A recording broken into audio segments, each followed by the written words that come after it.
नमस्कार। आज हम भगवद गीता के 5वें अध्याय को थोड़ा गहराई से देखेंगे। हमारे पास कई स्रोत हैं, वेबसाइट्स, कुछ लेख और व्याख्यान भी जो इस अध्याय को समझने में मदद करते हैं।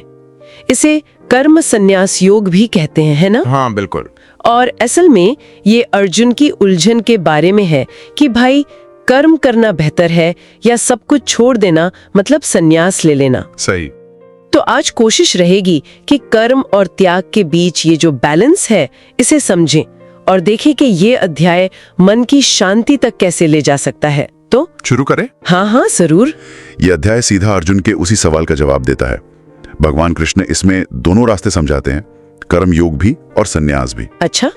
पर दिलचस्प बात यह है कि वो कहते हैं कि भाई बिना फल की चिंता किए डिटैच्ड होकर अपना काम ठीक से करना, यानी कर्म योग, वो अक्सर ज्यादा प्रैक्टिकल होता है। हाँ, प्रैक्टिकल। हाँ, और वही हमें आगे चल के ज्ञान और सच्चे त्याग के लिए मतलब तैयार करता है।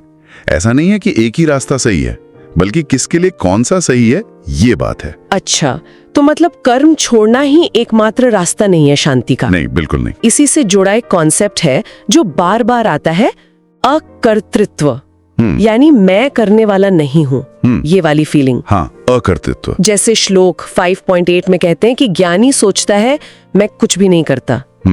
ये बात थोड़ी मतलब कंफ्यूजिंग है। हम तो दिन भर कुछ ना कुछ करते ही रहते हैं। इसका क्या मतलब है असल में? हाँ, ये बहुत अच्छा सवाल है। देखो, इसका मतलब ये नहीं कि भाई हाथ पे हाथ धर के बैठ जाओ। यहाँ पॉइंट ये है कि जो ज्ञानी है वो समझता है कि असली कर्ता, मतलब काम करने वाला, वो मैं या आत्मा नहीं है। अच्छा, तो फिर कौन कर रहा है? ये सारे काम तो हमारे शरीर, हमारी इंद्रियां, मन, बुद्धि और प्रकृति के जो 3 गुण है ना, सत्व, रजस, तमस, उनके असर से हो रहे हैं। प्रकृति के गुण? हाँ, गीता में आगे 5.14 में कृष्ण साफ कहते हैं कि भगवान न तो किसी से काम करवाते हैं, न कर्म बनाते हैं, न कर्म के फल से जोड़ते हैं। ये सब तो बस स्वभाव से, प्रकृति से अपने आप हो रहा है। जैसे हवा चलती है, पानी बरसता है, वैसे? बिल्कुल वैसे ही समझो। जब ये समझ आ जाता है ना कि ये सब ऑटोमेटिक हो रहा है प्रकृति के नियमों से, तो वो जो मैंने किया, मैं कर रहा हूँ वाला अहंकार है, वो धीरे धीरे कम होने लगता है। अहंकार कम होता है। हाँ, और उससे मन साफ होता है, विशुद्ध होता है, और फिर हम कर्मों के बंधन से, उनके अच्छे बुरे असर से धीरे धीरे छूटने लगते हैं।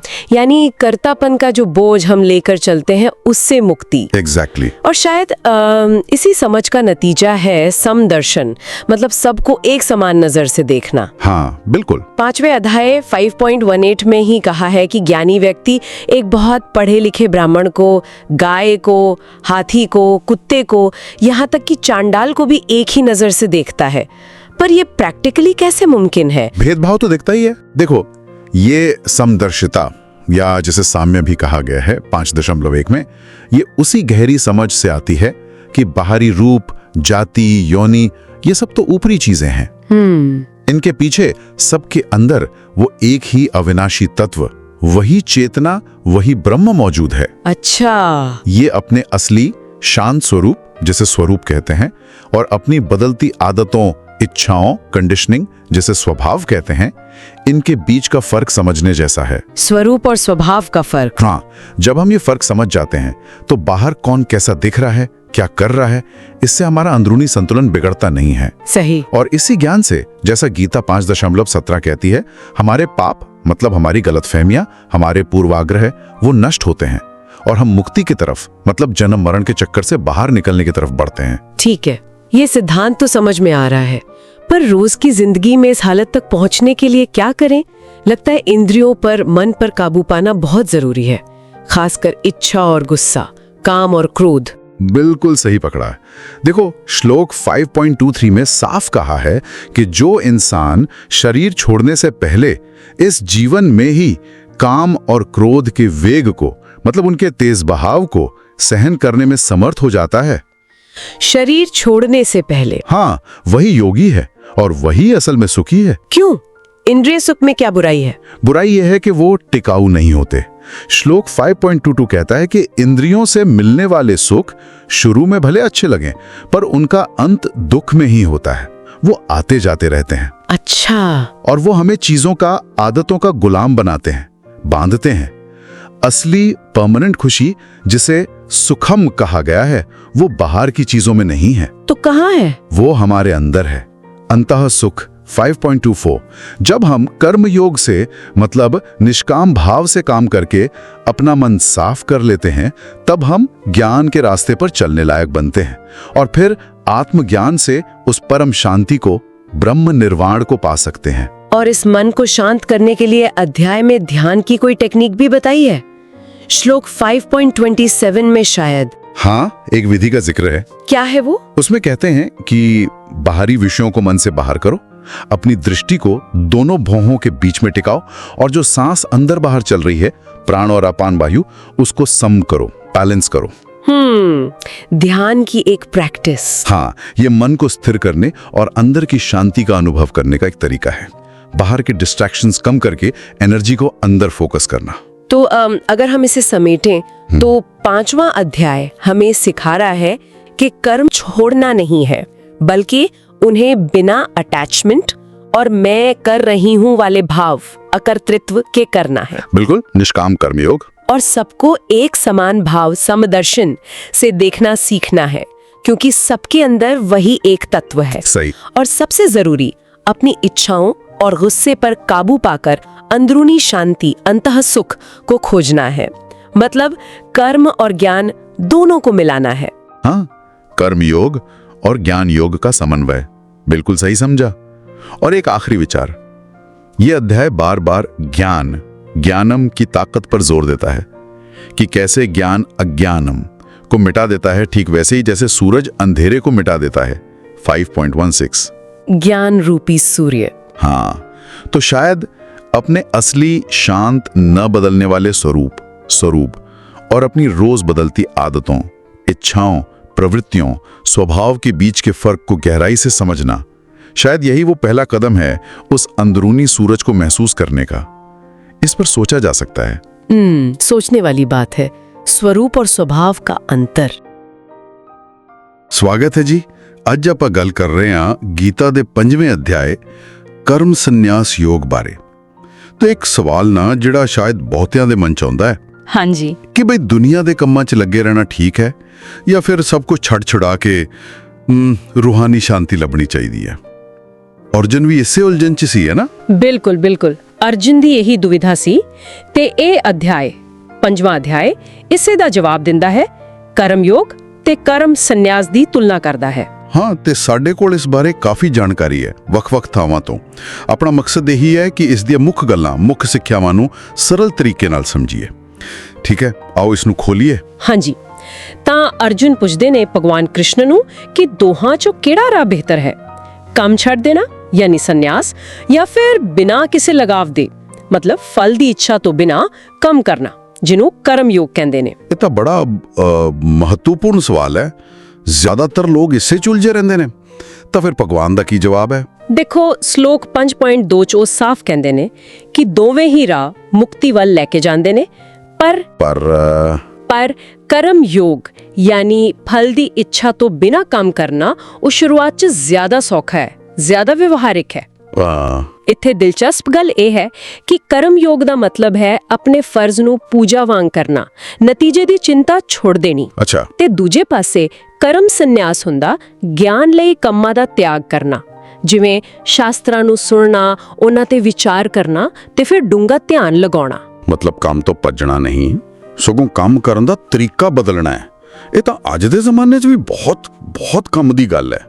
ਅਸੀਂ ਹਮੇਸ਼ਾ ਨਤੀਜਿਆਂ ਪਿੱਛੇ ਭੱਜਦੇ ਰਹਿੰਦੇ ਹਾਂ। ਬਿਲਕੁਲ ਸਹੀ ਗੱਲ ਹੈ। ਤੇ ਇਸੇ ਗੱਲ ਨੂੰ ਨਾ ਸ਼ਲੋਕ 5.10 ਚ ਕਮਲ ਦੇ ਪੱਤੇ ਦੀ ਮਿਸਾਲ ਨਾਲ ਸਮਝਾਇਆ ਗਿਆ ਹੈ। ਹਾਂ, ਉਹ ਮੈਂ ਪੜਿਆ ਸੀ ਕਿ ਪਾਣੀ 'ਚ ਰਹਿੰਦਾ ਪਰ ਭਿੱਜਦਾ ਨਹੀਂ। ਹਾਂਜੀ, ਉਹੀ ਗੱਲ ਕਰਮ ਯੋਗੀ ਦੀ ਹੈ। ਦੁਨੀਆ 'ਚ ਕੰਮ ਕਰਦਾ ਪਰ ਉਹਦੇ ਮਾੜੇ ਅਸਰਾਂ ਤੋਂ, ਲਗਾਵ ਤੋਂ ਬਚਿਆ ਰਹਿੰਦਾ। ਇੱਥੇ ਇਹ ਅਸਲ ਵਿੱਚ ਦਿਲਚਸਪ ਹੋ ਜਾਂਦਾ ਹੈ, ਕੋਈ ਇੰਨੇ ਕੰਮਾਂ 'ਚ ਰਹਿ ਕੇ ਵੀ ਅੰਦਰੋਂ ਸ਼ਾਂਤ ਕਿਵੇਂ ਰਹਿ ਸਕਦਾ ਹੈ? ਸ਼ਲੋਕ 5.11 ਕਹਿੰਦਾ ਹੈ ਕਿ ਯੋਗੀ ਸਰੀਰ, ਮਨ, ਬੁੱਧੀ, ਇੱਥੋਂ ਤੱਕ ਕਿ ਇੰਦਰੀਆਂ ਨਾਲ ਵੀ ਸਿਰਫ ਆਤਮਾ ਦੀ ਸ਼ੁੱਧੀ ਲਈ ਕੰਮ ਕਰਦੇ ਨੇ, ਬਿਨਾਂ ਕਿਸੇ ਮੋਹ ਮਾਇਆ ਦੇ। ਇਹ ਕੋਈ ਫਲਸਫਾ ਨਹੀਂ, ਇਹ ਤਾਂ ਇੱਕ ਤਰ੍ਹਾਂ ਦੀ ਮਾਨਸਿਕ ਤਕਨੀਕ ਲੱਗਦੀ ਹੈ। ਬਿਲਕੁਲ, ਤੁਸੀਂ ਸਹੀ ਸਮਝਿਆ। ਇਹਨੂੰ ਕਹਿੰਦੇ ਨੇ ਅਕਰਤ੍ਰਿਤਵ ਦੀ ਭਾਵਨਾ, ਯਾਨੀ ਇਹ ਮਹਿਸੂਸ ਕਰਨਾ ਕਿ ਮੈਂ ਕੁਝ ਨਹੀਂ ਕਰ ਰਿਹਾ। ਇਹ ਸ਼ਲੋਕ 5.89 ਚ ਆਉਣਾ ਹੈ। ਮੈਂ ਕੁਝ ਨਹੀਂ ਕਰ ਰਿਹਾ, ਇਹ ਕਿਵੇਂ ਕੰਮ ਤਾਂ ਹੋ ਰਿਹਾ? ਹਾਂ, ਪਰ ਇਹ ਸਮਝਣਾ ਕਿ ਕੰਮ ਅਸਲ ਵਿੱਚ ਇੰਦਰੀਆਂ ਕਰ ਰਹੀਆਂ ਨੇ, ਕੁਦਰਤ ਦੇ ਗੁਣ ਕਰ ਰਹੇ ਨੇ। ਆਤਮਾ ਜਾਂ ਮੈਂ ਸਿਰਫ ਦੇਖਣ ਵਾਲਾ ਹੈ। ਇਹ ਸੋਚ ਸਾਨੂੰ ਨਾ ਮੈਂ ਕੀਤਾ ਵਾਲੇ ਭਾਰ ਤੋਂ ਮੁਕਤ ਕਰਦੀ ਹੈ। ਅੱਛਾ। ਤੇ ਜਦੋਂ ਮਨ ਤੇ ਇੰਦਰੀਆਂ ਕਾਬੂ 'ਚ ਹੋਣ ਤਾਂ ਬੰਦਾ ਇਸ ਸਰੀਰ, ਜਿਹਨੂੰ 9 ਦਰਵਾਜ਼ਿਆਂ ਵਾਲਾ ਸ਼ਹਿਰ ਕਿਹਾ ਗਿਆ ਹੈ 5.13 ਵਿੱਚ ਰਹਿੰਦਾ ਹੋਇਆ ਵੀ ਸ਼ਾਂਤ ਰਹਿੰਦਾ ਹੈ, ਕਿਉਂਕਿ ਉਹਨੂੰ ਫਲ ਦੀ ਚਿੰਤਾ ਨਹੀਂ ਰਹਿੰਦੀ 5.12। ਵਾਹ, ਮਤਲਬ ਇਹ ਅਹਿਸਾਸ ਕਿ ਅਸੀਂ ਸਿਰਫ ਇੱਕ ਜ਼ਰੀਆ ਹਾਂ, ਕਰਨ ਵਾਲੇ ਨਹੀਂ, ਇਹੀ ਸ਼ਾਂਤੀ ਲਿਆਉਂਦਾ ਹੈ, ਭਾਵੇਂ ਬਾਹਰ ਜਿੰਨਾ ਮਰਜ਼ੀ ਰੌਲਾ ਰੱਪਾ ਹੋਵੇ। ਹਾਂਜੀ, ਬਿਲਕੁਲ। ਤੇ ਜਦੋਂ ਇਹ ਅਵਸਥਾ ਆਉਂਦੀ ਹੈ ਨਾ, ਫਿਰ ਇੱਕ ਹੋਰ ਡੂੰਘੀ ਸਮਝ ਪੈਦਾ ਹੁੰਦੀ ਹੈ। ਉਹਨੂੰ ਕਹਿੰਦੇ ਨੇ ਸਮਦ੍ਰਿਸ਼ਣਹ, ਸ਼ਲੋਕ 5.18 ਵਿੱਚ। ਓ ਹਾਂ, ਉਹ ਵਾਲਾ ਸ਼ਲੋਕ ਜਿੱਥੇ ਕਿਹਾ ਕਿ ਗਿਆਨੀ ਬੰਦਾ ਇੱਕ ਪੜ੍ਹੇ ਲਿਖੇ ਬ੍ਰਾਹਮਣ ਨੂੰ, ਗਾਂ ਨੂੰ, ਹਾਥੀ ਨੂੰ, ਕੁੱਤੇ ਨੂੰ ਤੇ ਚੰਡਾਲ ਨੂੰ ਵੀ ਇੱਕੋ ਨਜ਼ਰ ਨਾਲ ਦੇਖਦਾ ਹੈ। ਇਹ ਸੁਣਨ 'ਚ ਬੜਾ ਅਜੀਬ ਲੱਗਦਾ ਹੈ। ਇਹ ਬਰਾਬਰ ਦੀ ਨਜ਼ਰ ਆਉਂਦੀ ਕਿਵੇਂ ਹੈ? ਇਹ ਐਸ ਕਰਕੇ ਆਉਂਦੀ ਹੈ ਕਿਉਂਕਿ ਉਹ ਸਾਰੇ ਜੀਵਾਂ ਦੇ ਅੰਦਰ ਇੱਕੋ ਹੀ ਆਤਮਾ ਦੇਖਦਾ ਹੈ, ਕੋਈ ਫਰਕ ਨਹੀਂ ਮਹਿਸੂਸ ਕਰਦਾ। ਇਹ ਗੱਲ ਸ਼ਲੋਕ 5.7 ਵਿੱਚ ਵੀ ਆਉਂਦੀ ਹੈ। ਜੇ ਅਸੀਂ ਇਸ ਨੂੰ ਵੱਡੀ ਤਸਵੀਰ ਨਾਲ ਜੋੜਦੇ ਹਾਂ ਤਾਂ ਇਹੀ ਬਰਾਬਰੀ ਦੀ ਭਾਵਨਾ, ਜਿਹਨੂੰ ਸਾਮਿਆ ਹਾਂ 5.19 ਕਿਹਾ, ਸਾਨੂੰ ਜਨਮ ਮਰਨ ਦੇ ਚੱਕਰ ਤੋਂ ਪਾਰ ਲੈ ਜਾਂਦੀ ਹੈ। ਤੇ ਅਜਿਹਾ ਬੰਦਾ ਫਿਰ ਇੰਦਰੀਆਂ ਦੇ ਭੋਗਾਂ, ਮਤਲਬ ਦੁਨਿਆਵੀ ਸੁੱਖਾਂ ਪਿੱਛੇ ਨਹੀਂ ਭੱਜਦਾ, ਕਿਉਂਕਿ ਉਹਨੂੰ ਪਤਾ ਹੁੰਦਾ ਹੈ ਕਿ ਇਹ ਸਭ ਅਸਥਾਈ ਨੇ ਤੇ ਅਖੀਰ 'ਚ ਦੁੱਖ ਦਾ ਕਾਰਨ ਦੁੱਖ ਯੋਨਿਆਂ 5.22 ਬਣਦੇ ਨੇ। ਇਹ ਤਾਂ ਜੇ ਇਹ ਸਮਝ ਆ ਜਾਵੇ ਤਾਂ ਸਾਡਾ ਪੂਰਾ ਸਮਾਜਿਕ ਵਿਵਹਾਰ ਹੀ ਬਦਲ ਸਕਦਾ ਹੈ। ਦੂਜਿਆਂ ਨੂੰ ਦੇਖਣ ਦਾ ਨਜ਼ਰੀਆ ਬਦਲ ਸਕਦਾ ਹੈ। ਜੇ ਸਭ 'ਚ ਉਹੀ ਇੱਕ ਤੱਤ ਹੈ ਤਾਂ ਫਿਰ ਭੇਦਭਾਵ ਕਿੱਥੇ ਰਿਹਾ? ਸਹੀ ਗੱਲ ਹੈ। ਤੇ ਜਦੋਂ ਬਾਹਰਲੇ ਸੁੱਖਾਂ ਤੋਂ ਮਨ ਹਟ ਜਾਂਦਾ, ਫਿਰ ਅਸਲੀ ਖੁਸ਼ੀ ਅੰਦਰੋਂ ਮਿਲਦੀ ਹੈ। ਸ਼ਲੋਕ 5.23 ਕਹਿੰਦਾ ਹੈ ਕਿ ਜਿਹੜਾ ਬੰਦਾ ਸਰੀਰ ਛੱਡਣ ਤੋਂ ਪਹਿਲਾਂ ਹੀ ਕਾਮ ਯਾਨੀ ਇੱਛਾ ਤੇ ਕ੍ਰੋਧ ਯਾਨੀ ਗੁੱਸੇ ਦੇ ਵੇਗ ਨੂੰ ਸਹਾਰਨ ਦੇ ਕਾਬੁਲ ਹੋ ਜਾਂਦਾ, ਉਹੀ ਅਸਲ 'ਚ ਯੋਗੀ ਹੈ ਤੇ ਉਹੀ ਸੁਖੀ ਹੈ। ਮਤਲਬ ਅੰਦਰ ਦੇ ਜਿਹੜੇ ਤੂਫਾਨ ਨੇ, ਉਹਨਾਂ ਨੂੰ ਸ਼ਾਂਤ ਕਰਨਾ ਹੀ ਅਸਲ ਜਿੱਤ ਹੈ। ਹਾਂਜੀ, ਬਿਲਕੁਲ।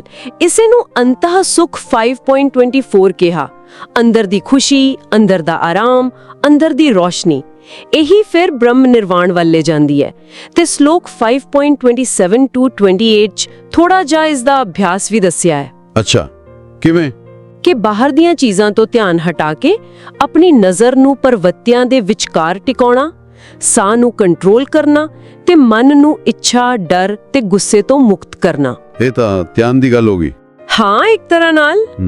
ਤੇ ਅੰਤਿਮ ਸ਼ਾਂਤੀ ਸ਼ਲੋਕ 5.29 ਕਹਿੰਦਾ ਹੈ, ਉਦੋਂ ਮਿਲਦੀ ਹੈ ਜਦੋਂ ਬੰਦਾ ਇਹ ਜਾਣ ਲੈਂਦਾ ਹੈ ਕਿ ਪਰਮਾਤਮਾ ਹੀ ਸਾਰੇ ਯੱਗਾਂ ਤੇ ਤਪਾਂ ਦਾ ਅਸਲੀ ਭੋਗਣ ਵਾਲਾ ਹੈ, ਸਭ ਲੋਕਾਂ ਦਾ ਮਾਲਕ ਹੈ ਤੇ ਸਭ ਜੀਵਾਂ ਦਾ ਸਭ ਤੋਂ ਵੱਡਾ ਹਿਤੈਸ਼ੀ ਤੇ ਮਿੱਤਰ ਹੈ।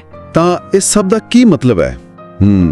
ਜੇ ਆਪਾਂ ਸਾਰ ਕੱਢੀਏ ਤਾਂ ਇਹੀ ਨਿਕਲਦਾ ਕਿ ਕਰਮ ਯੋਗ ਯਾਨੀ ਬਿਨਾਂ ਲਗਾਵ ਦੇ ਕੰਮ ਕਰਨਾ ਮਨ ਨੂੰ ਸ਼ੁੱਧ ਕਰਦਾ ਹੈ। ਇਸ ਨਾਲ ਗਿਆਨ ਮਿਲਦਾ, ਸਭ ਨੂੰ ਬਰਾਬਰ ਦੇਖਣ ਦੀ ਦ੍ਰਿਸ਼ਟੀ ਮਿਲਦੀ ਹੈ ਤੇ ਅਖੀਰ 'ਚ ਅੰਦਰੂਨੀ ਸ਼ਾਂਤੀ। ਤੇ ਕੰਮ ਕਰਨਾ ਤੇ ਤਿਆਗ ਕਰਨਾ ਇਹ ਕੋਈ ਵੱਖਰੀਆਂ ਜਾਂ ਉਲਟ ਚੀਜ਼ਾਂ ਨਹੀਂ, ਇੱਕੋ ਹੀ ਸਫ਼ਰ ਦੇ ਪੜਾਅ ਨੇ। ਬਿਲਕੁਲ ਠੀਕ।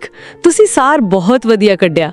ਅਤੇ ਇਹ ਇੱਕ ਮਹੱਤਵਪੂਰਨ ਸਵਾਲ ਖੜਾ ਕਰਦਾ ਹੈ ਜਿਸ ਤੇ ਸਾਨੂੰ ਸਾਰਿਆਂ ਨੂੰ ਸੋਚਣਾ ਚਾਹੀਦਾ। ਕੀ ਸਵਾਲ? ਕਿ ਜੇਕਰ ਅਸੀਂ ਸੱਚਮੁੱਚ ਆਪਣੀ ਰੋਜ਼ਾਨਾ ਜ਼ਿੰਦਗੀ ਵਿੱਚ ਲੋਕਾਂ ਨਾਲ ਮਿਲਦੇ ਵਰਤਦੇ ਹੋਏ ਇਸ ਬਰਾਬਰ ਦ੍ਰਿਸ਼ਟੀ, ਇਸ ਸਮਦਰਸ਼ਨਹ ਨੂੰ ਅਪਣਾਉਣ ਦੀ ਕੋਸ਼ਿਸ਼ ਕਰੀਏ ਤਾਂ ਇਹ ਸਾਡੇ ਆਲੇ ਦੁਆਲੇ ਦੀ ਦੁਨੀਆ ਨੂੰ ਦੇਖਣ ਦੇ ਨਜ਼ਰੀਏ ਨੂੰ ਤੇ ਸਾਡੇ ਰਿਸ਼ਤਿਆਂ ਨੂੰ ਨਿਭਾਉਣ ਦੇ ਤਰੀਕੇ ਨੂੰ ਕਿੰਨਾ ਕੁ ਬਦਲ ਸਕਦਾ ਹੈ। ਇਹ ਸੋਚਣ ਵਾਲੀ ਗੱਲ ਹੈ।